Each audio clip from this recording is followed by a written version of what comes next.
Hey, good evening. How y'all doing this evening? Listen, I just felt compelled to just get on here real quick and just give you a recap of last year's keynote speaker for CUBE. CUBE is the Council of Urban Boards of Education, which is one of the equity councils under the National School Board Association, where I sit as one of the National Board of Directors, and I sit as the present chair of CUBE.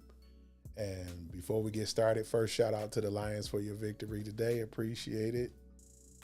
Appreciate your victory today. But I just wanted to share a real snippet of the type of individuals that we bring in front of the professional men and women who lead in public education in this country. And so this keynote speaker, you know him very well, and it was actually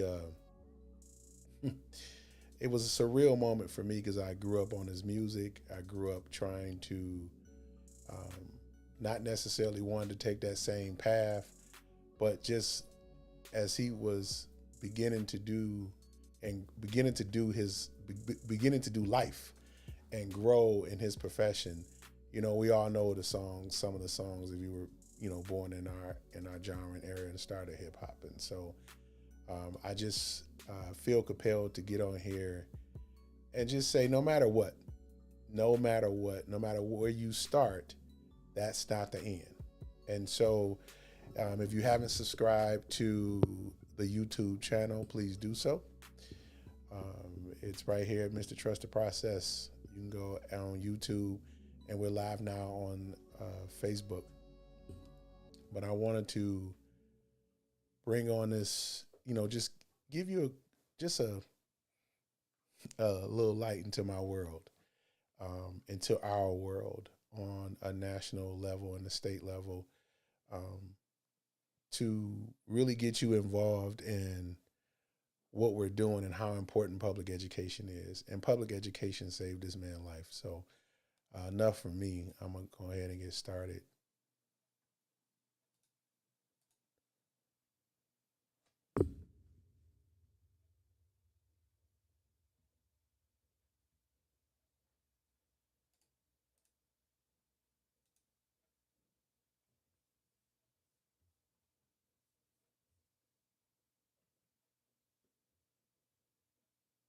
It's always technical difficulties, right?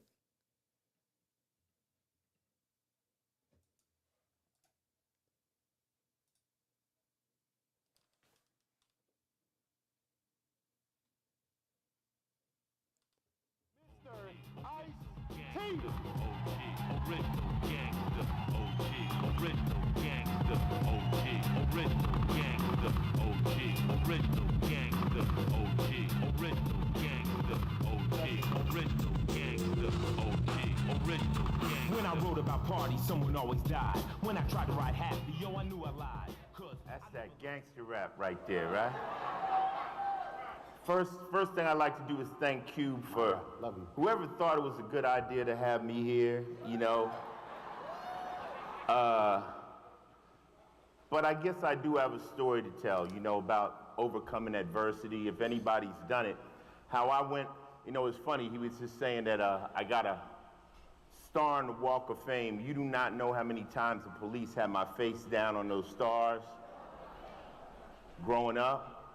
And then to turn around and now be honored like that is a proof that any one of your students or anybody can do anything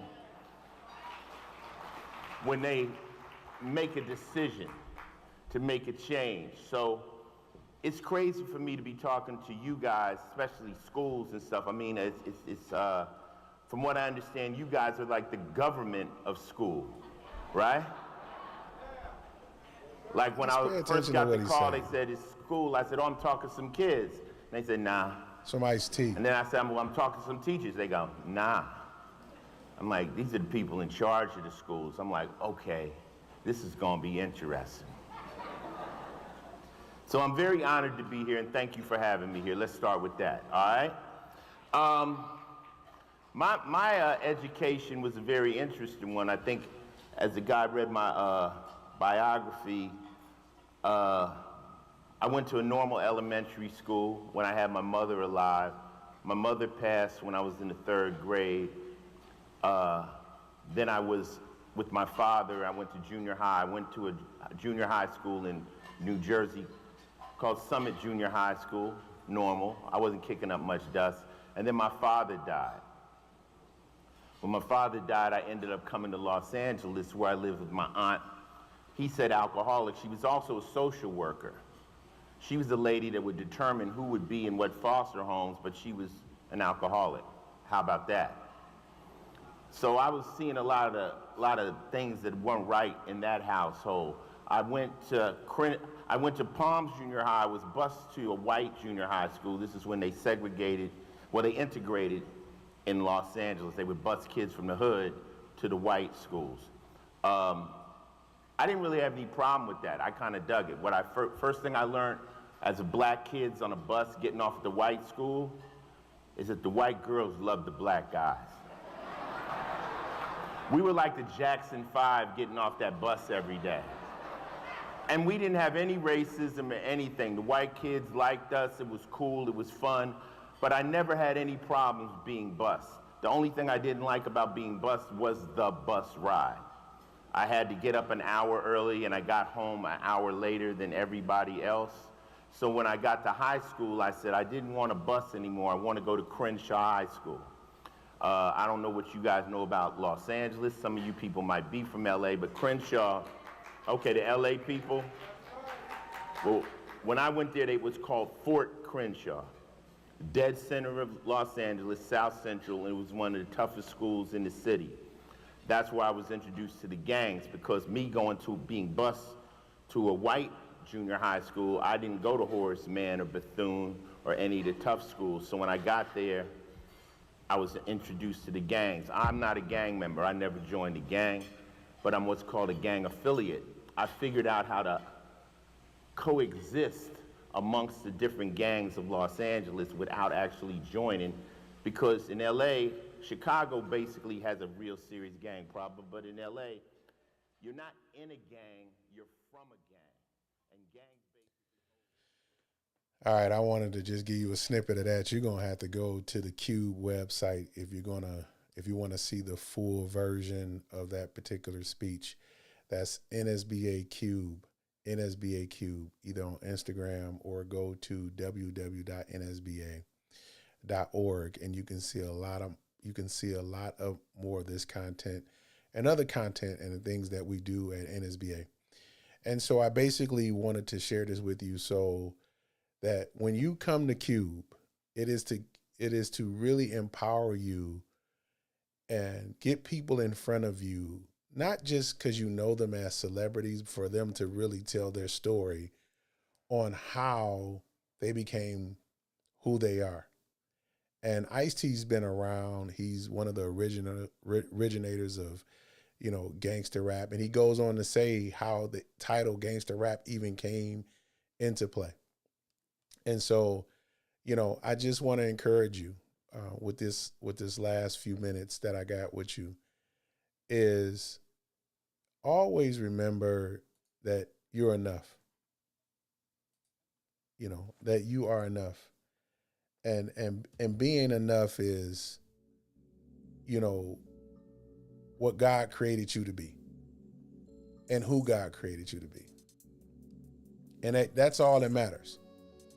That's all that matters. And spend more time. I know there's a lot of things that's happening throughout the country right now. I know there's a lot of decisions that we need to make as far as the election and who people are voting for and things of that nature. But I just feel compelled to get on here to let you know that you are enough, that you alone are uniquely designed and you are enough. And so like, share, and subscribe to my YouTube channel.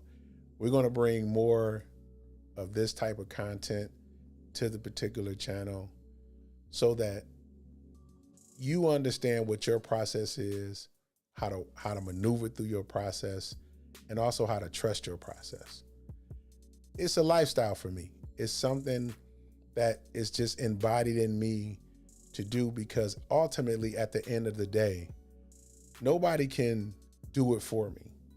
Nobody is going to come and save me.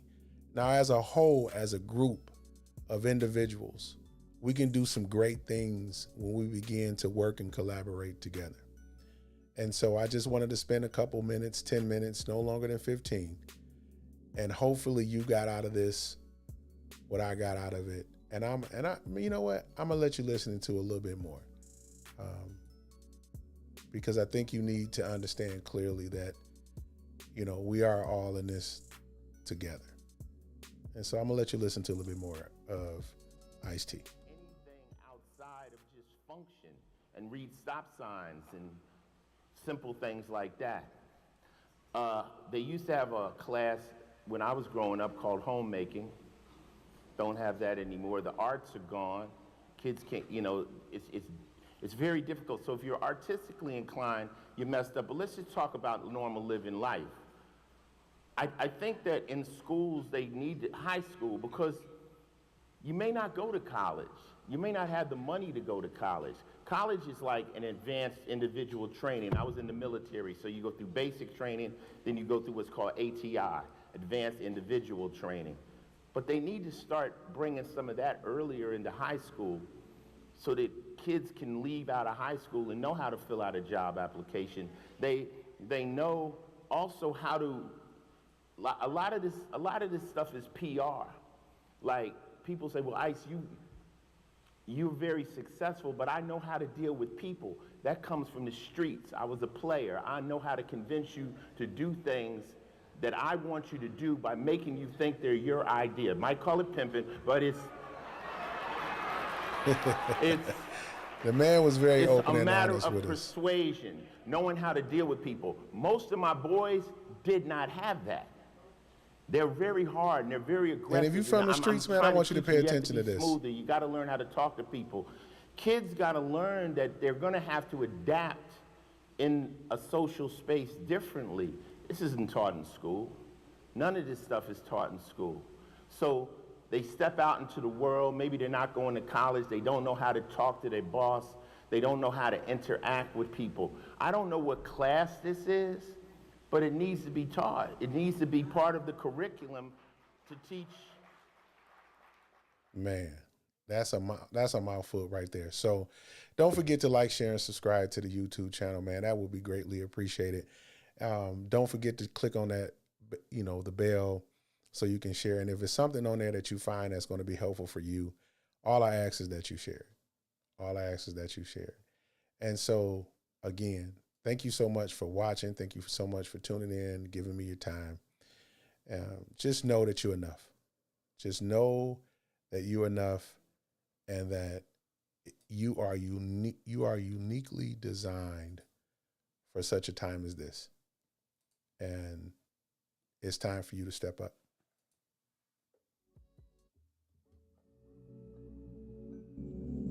Thank you so much for watching. Again, don't forget to like, share, and subscribe. Here it is. And you're more than enough.